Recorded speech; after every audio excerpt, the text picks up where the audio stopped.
बच्चों आज इस वीडियो में हम कक्षा 6 के अभ्यास 2A के सवाल हल करेंगे और ये पूर्ण संख्याओं पर आधारित हैं। तो पूर्ण संख्या क्या होती हैं इसको जान लेते हैं एक बार से। हम जानते हैं कि प्राकृतिक संख्याएं पिछले चैप्टर में हम पढ़ चुके हैं। प्राकृतिक संख्याएं वे संख्याएं होती हैं जो हम गिनने में प्रयोग करते हैं, यानी गिनती की संख्याएं। ये एक से शुरू होती हैं, 1 2 3 4, ठीक है। जितनी भी हमारी गिनती की संख्याएं वो सब प्राकृतिक संख्याएं हैं। अब हमारी बात आती है पूर्ण संख्याओं की। तो पूर्ण संख्याएं क्या होती हैं? अगर हम प्राकृतिक संख्याओं में शून्य को शामिल कर दें, प्राकृतिक संख्याओं में शून्य को भी शामिल कर दें तो उसको कहते हैं हम पूर्ण संख्याएं, उस समूह को। 0 1 2 3 4 5 6 7 8 9 एंड सो ऑन। तो प्राकृतिक संख्याएं और पूर्ण संख्याओं में केवल अंतर किसका है? शून्य का। कि पूर्ण संख्याओं में हमने शून्य को शामिल कर दिया। अब बच्चों बात आती है कि शून्य है क्या। देखिए एक चित्र देखते हैं, हमारे पास ये 3 चित्र हैं। हमने इसमें कुछ स्टार बना दिए,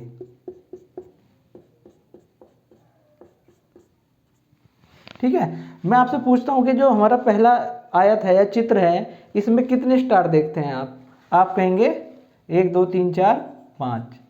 ऐसे ही इस चित्र में कितने स्टार देखते हैं? आप कहेंगे 3। इस चित्र में कितने स्टार देखते हैं?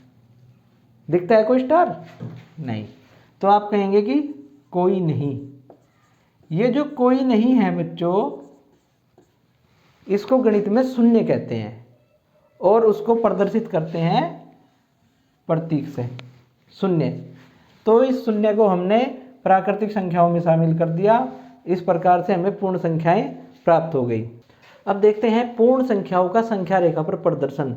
जैसे हमने प्राकृतिक संख्याओं को दिखाया था ऐसे ही पूर्ण संख्याओं को दिखाएंगे। वो 1 से शुरू हुई थी और यहाँ पर शून्य से। सबसे पहले तो हम एक लाइन खींचते हैं और उस पर शून्य से शुरू करते हुए समान दूरी पर हम इन अंकों को दिखा देते हैं, पूर्ण संख्याओं को।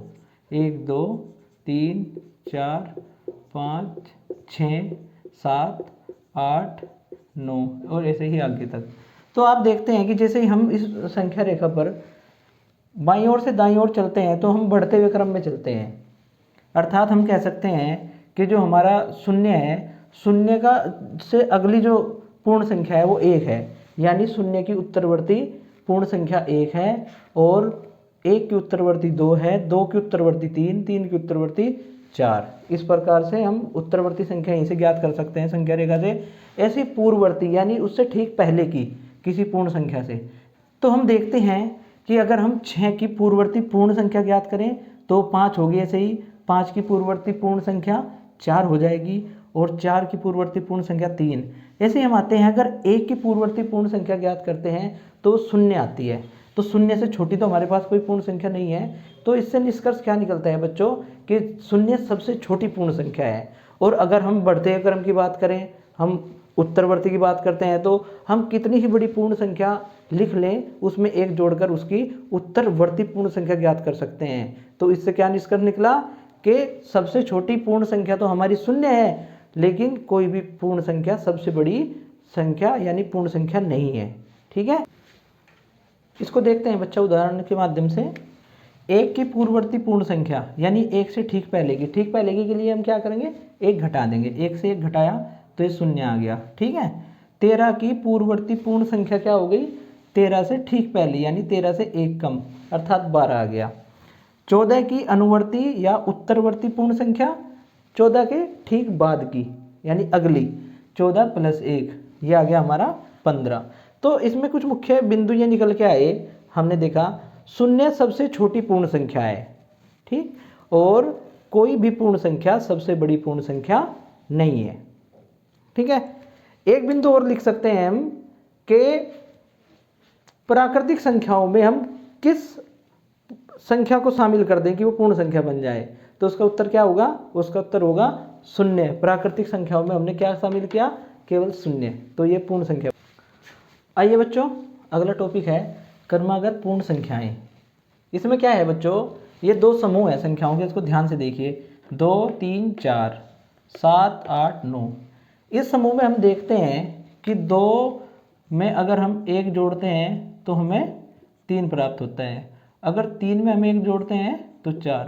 तो ये संख्याएं बढ़ते क्रम में हैं और इनमें एक एक का अंतर है, ठीक है, ये एक एक के अंतर से बढ़ रहे हैं। 7 में 1 जोड़ दिया 8, 8 में 1 जोड़ दिया तो क्या हो गया, ये 9 प्राप्त हो गया। तो इस प्रकार से संख्याओं का समूह एक एक के बढ़ते क्रम में है। अगर 3 से ज़्यादा भी संख्याओं के समूह पर विचार कर सकते हैं, 8 9 10 11 12, ये भी एक एक के अंतर से आगे बढ़ रही हैं। तो हम देखते हैं बच्चों, इस समूह में प्रत्येक संख्या अपने से पहली संख्या की क्या है, उत्तरवर्ती है। इसमें देखिए 9 8 का उत्तरवर्ती है, 10 9 का उत्तरवर्ती है, 11 10 का और 12 11 का उत्तरवर्ती है। तो इस प्रकार की संख्याएं जो एक एक के अंतर से आगे बढ़ती हैं उनको हम क्रमागत पूर्ण संख्याएं कहते हैं। बच्चों अब हम 3 क्रमागत पूर्ण संख्याएं लेते हैं, 3 4 5। इसमें पहली और तीसरी पूर्ण संख्याओं को जोड़ते हैं। क्या आया, 3 + 5 = 8 और इसका आधा कर देते हैं, कितना आया भाई, 4। तो हमें दूसरी पूर्ण संख्या प्राप्त हो जाती है। तो इससे क्या निष्कर्ष निकला बच्चों, 3 क्रमागत पूर्ण संख्याओं में पहली व तीसरी पूर्ण संख्याओं के योगफल का आधा बीच की संख्या होती है। एक और उदाहरण देख लीजिए, ये ले लिया हमने 13 14 और 15। पहली और तीसरी संख्या का योगफल का आधा करें, 13 और 15 28, 28/2 था 14, ये हमें बीच की संख्या प्राप्त हो गई। बच्चों अभ्यास प्रश्न देखते हैं। पहला प्रश्न है, सबसे छोटी पूर्ण संख्या बताइए। तो सबसे छोटी पूर्ण संख्या क्या होती है, उत्तर है इसका 0। सबसे छोटी पूर्ण संख्या 0 है। हो गया। संख्या रेखा पर निम्नांकित पूर्ण संख्याओं को प्रदर्शित कीजिए। तो संख्या रेखा पर इनको प्रदर्शित कीजिए भाई, 0 1 2 3 4 5 6 7। तो इसको कैसे करते हैं, सबसे पहले तो हम संख्या रेखा खींचेंगे, एक सीधी लाइन खींच दी हमने और यहाँ पे लगा दिया हमने 0 और उससे समान दूरी पर इन सभी अंकों को अंकित कर दीजिए, 1 2 3 4 5 6 और 7। हो गया। तीसरा सवाल देखते हैं बच्चों, 3 क्रमागत पूर्ण संख्याओं में पहली व तीसरी का योगफल 28 है, संख्याएं ज्ञात कीजिए। तो अभी हमने उदाहरण हल किया था, वैसे ही इस सवाल को हल करेंगे। पहली व तीसरी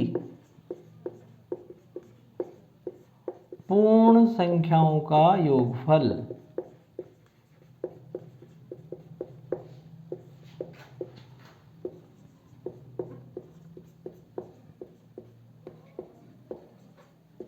बराबर 28। पहली व तीसरी पूर्ण संख्याओं या संख्याओं ही लिख लो, संख्याओं के योगफल का आधा, योगफल का आधा हमने उदाहरण में किया था ना बच्चों। तो इसके योगफल का आधा कितना हो गया, 28 का आधा कितना हो जाएगा, 14। और 14 क्या हो गया, हमारी बीच की संख्या होगी, बीच की संख्या। तो इस प्रकार से संख्याएं क्या आ जाएंगी भाई, बीच की संख्या होगी 14, तो एक संख्या इसके बाद में हो गई 15 और एक संख्या इससे पहले, तो 13 14 और 15 हमारी पूर्ण संख्याएं हो गई। ठीक है। 100 नंबर 4 देखते हैं बच्चों, यदि 3 क्रमागत पूर्ण संख्याओं में मध्य की संख्या 39 हो तो तीनों संख्याएं ज्ञात कीजिए। देखिए कितना आसान है, इसमें तो कुछ हल करने की जरूरत भी नहीं है। मध्य की संख्या 39 यानी इसके ठीक बाद की संख्या 40 और ठीक पहले की संख्या 38। आंसर। अगला सवाल है, प्राकृतिक संख्याओं के समूह में किस संख्या को सम्मिलित कर देने पर वह पूर्ण संख्याओं का समूह बन जाता है। तो आप लोग जानते ही हैं किसको सम्मिलित करते हैं। उत्तर आएगा हमारा, देखो प्राकृतिक संख्याएं हैं हमारी क्या होती हैं, 1 2 3, 1 से शुरू होकर आगे तक चलती हैं। इसमें हम किसको शामिल करते हैं, शून्य को। तो उत्तर क्या हो गया, शून्य, अर्थात ये शून्य का हमारा चिन्ह हो गया। ठीक है, धन्यवाद।